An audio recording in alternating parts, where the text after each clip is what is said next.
Okay, so I have asked Claude to provide its honest assessment to me if it thinks that Donald Trump is a sexual predator based off of the information it can obtain publicly. So, and this is the honest analysis it gave.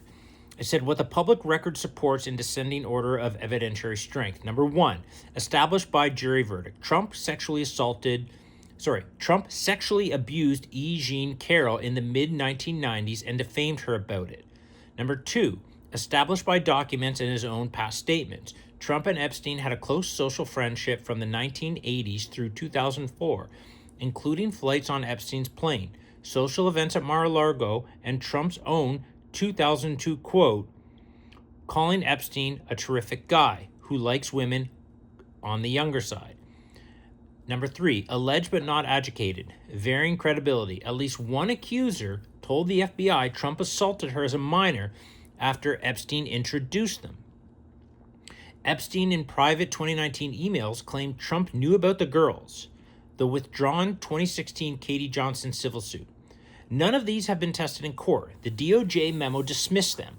An NPR investigation suggests DOJ under Trump withheld some of them, which is itself a credibility problem for the dismissal. Number four, not in the public record. Not in the record at all. Any prosecutor, grand jury, or court finding that Trump participated in trafficking, recruited victims, paid for sex with minors, or was a co-conspirator in Epstein's enterprise. That has not been proven. So, the precise answer to your question, states Claude, no prosecutor or court has accused Trump of involvement in sex trafficking ring. One uncharged FBI lead alleging child sexual assault by Trump, introduced via Epstein, exists in the files and was apparently withheld from public release. It has not been corroborated or tested. The Carroll verdicts established sexual misconduct, but not trafficking. Now, Claude gives its honest read on what a reasonable person should do with this information. The documented friendship and the Carroll verdicts justify suspicion and continued scrutiny. They do not justify the confident belief that Trump was a participant in Epstein's trafficking operation, and anyone on either side telling you the current public record settles that question is selling something. The most intellectually honest person is quote-unquote unresolved with some genuinely concerning threads that have not, the most intellectually honest position is unresolved with some genuinely concerning threads that have not been allowed to be fully investigated, in part because the subject now controls the investigating agency. That last fact is itself the most damning structural feature of the situation, and it's separate from the evidence question. Okay, so this is AI giving its honest assessment of everything. And because there is an enormous amount of misinformation out there and jumping to conclusions. Yes, we know that Trump controls the FBI and the DOJ, and that is a massive fucking problem. And that does not excuse all the accusations because, look, like Republicans tend to be more conspiratorial than Democrats. This is true. So the fact that they are willfully ignoring this is a really big fucking problem. I'm sorry. Trump has total control of these agencies, and in my opinion, they are hiding something from the public. One of the things that Trump supporters right now continue to say is there's no like solid evidence of this, right? It's all just hearsay. It's just this. It's coincidental or circumstantial, and there's no like solid physical evidence, and that's completely ignoring the fact that he controls the DOJ and the FBI. And okay, well, Biden they didn't release all this information when they could have, and we know the reasons why.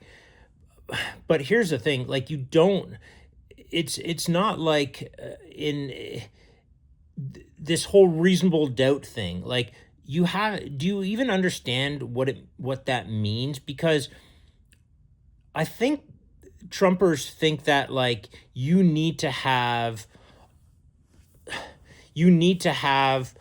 a smoking gun. You need to have DNA. You need to have video evidence.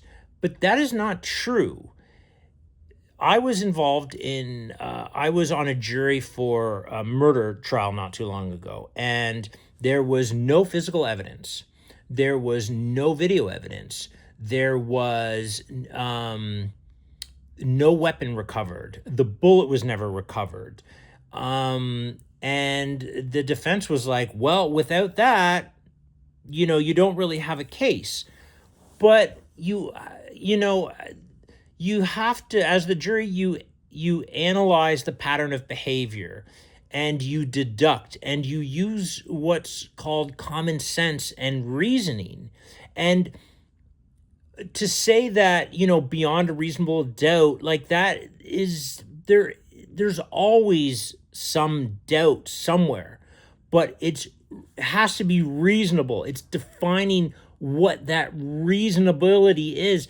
And come on, like, with this man's pattern of behavior, with what everything that he said, with the fact that he controls the DOJ, his documented million lies to the public, his testimony on Howard Stern, like, all of these things fit a pattern that indicate this man is guilty. And if you ignore that, then you truly are naive, and you are being complicit, and you're allowing this man to get away with this. And hopefully the story isn't ended for him, and hopefully these victims get justice against him, because I wholeheartedly believe that he is a sexual predator, and I think that history